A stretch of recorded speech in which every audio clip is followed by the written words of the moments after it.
You are now listening to Scheduling Fate, hosted by author and counseling astrologer Jamie Magee. For more information, please go to schedulingfate.com.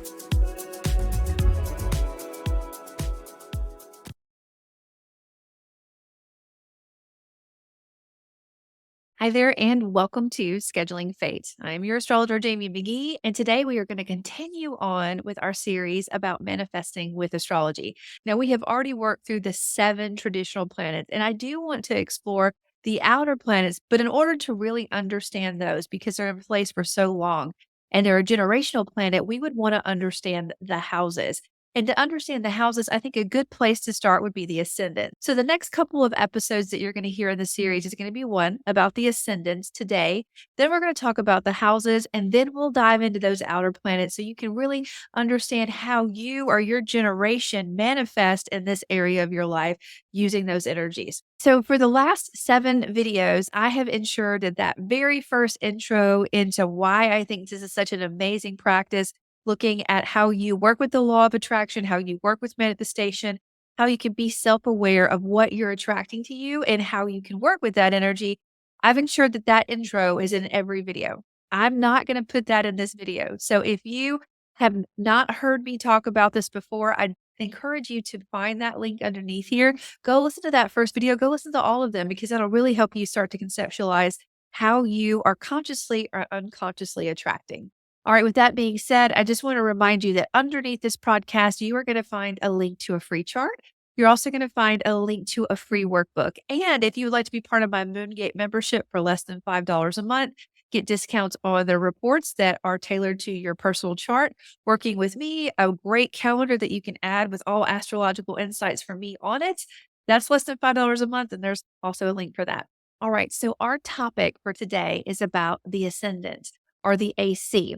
Now, when you are first on a journey of self exploration and learning your chart, it's easy to understand what your sun sign is. You put in your birthday, you're like, this is me, no doubt about it. The ascendant is a giant leap forward because in order to understand what your ascendant is, your rising sign, you must know what time you were born. And it's not something that you can guess. The universe moves every 4 minutes. Now, with that being said, please do not panic. If you do not know what time you were born, we can still discern a lot. Astrologers can still discern a lot by understanding what planet is in what sign and how those planets are talking to each other, the aspects. And then there's a great tool called rectification that can help us look at your life events and understand what your rising sign is. But that rising sign is the key. It is the doorway. It opens up how your chart is set up. It says this is house 1. And if we know where house 1 is, we know where the other 12 are. And the houses represent areas of our life.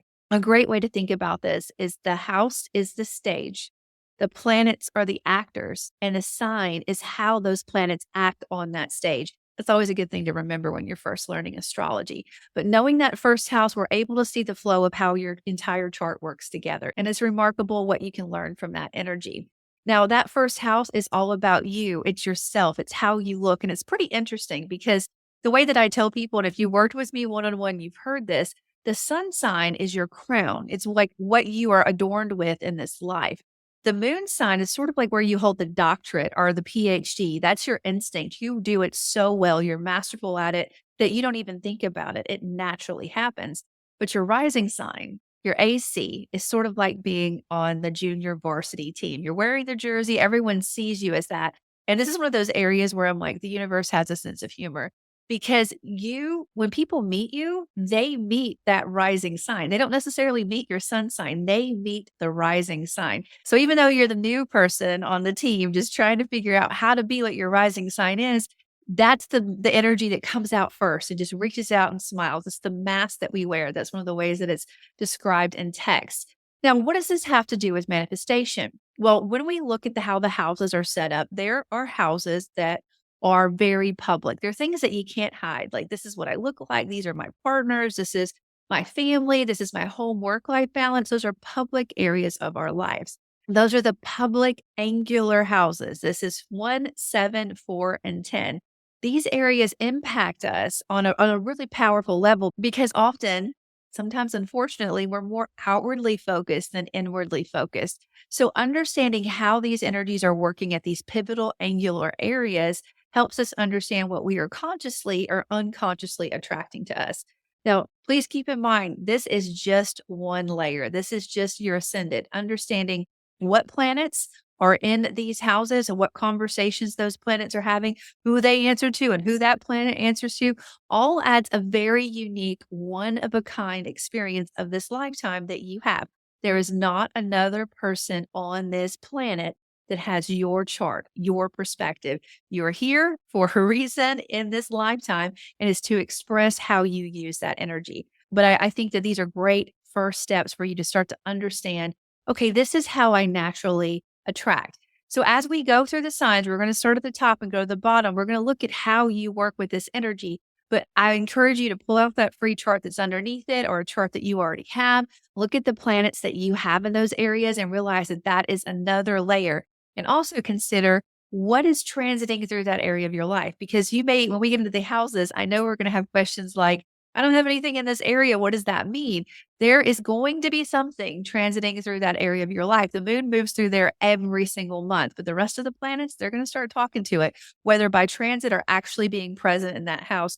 So, understanding these areas of your life is so vital, and understanding these angular areas that we're about to talk about.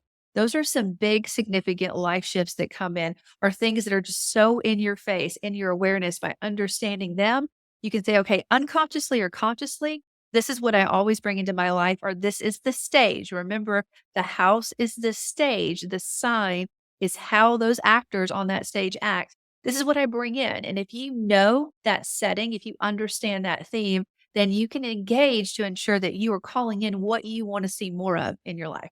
So, again, there's a free chart underneath this broadcast. There's a link to the original video. There's a great booklet. If you want to work one on one with me, there is a great link for you to get discounts on doing that as well.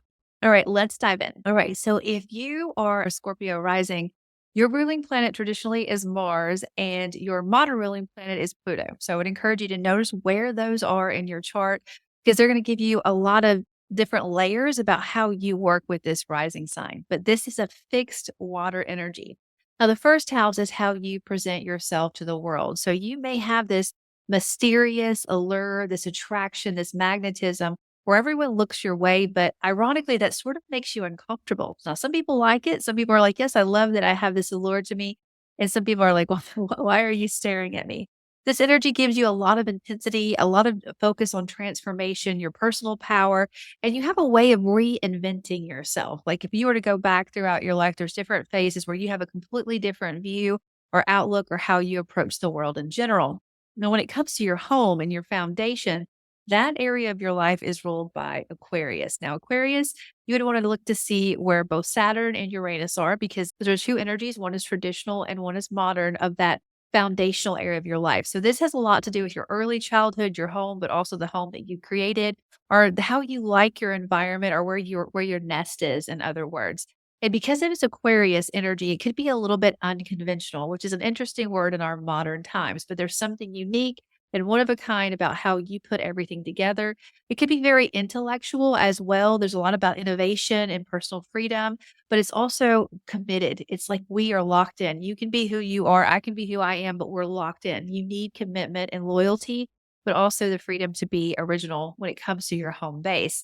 Now, when it comes to your relationships or your partnerships, those one to one connection, this is ruled by Taurus. So you're looking for where Venus is in your life, because that'll help flavor some of these social engagements, these one on one connections that you have. Now, this is the opposite of your energy. So there's a little bit of a yin yang tug of war that you feel with it. Taurus is also very alluring and magnetic. It's very aesthetic. It's a Venus energy. It attracts beauty to it.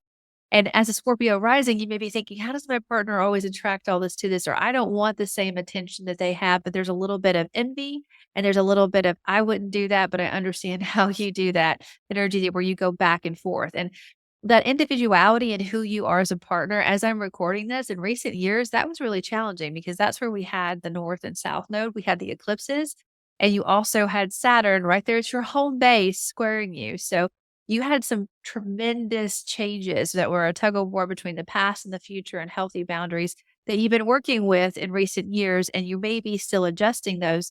And it could be that how you were manifesting up until this point had to be altered. And instead of anticipating what's coming next when it comes to partnerships, home, and who you are, you're bracing. And I encourage you to anticipate instead of bracing. Now, this is also a very grounded and steady energy, so it could you could feel at times like your partner gives you an anchor in reality.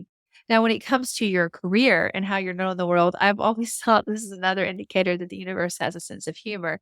A Scorpio rising, private, mysterious, alluring, not really comfortable with everyone looking their way, but yet their 10th house, how they're known in the world, is Leo. It's what is ruled by the sun. So notice where the sun is in your chart. You cannot help but shine in any room that you go in. You're original, you're creative, you're one of a kind. You have a confidence about you, even if you're scared to death. People are like, they know what they're talking about and they lean in a little bit closer. Even if you want your personal space, they lean in. Now, every one of these energies has a shadow and a light. So there could have been a leader in your past that maybe you thought should have been more humble, or maybe they should have stood out a little bit more. Think about those past leaders, maybe a parent in your life. How did they do their Leo? And how do you want to do your Leo as you lead through your legacy?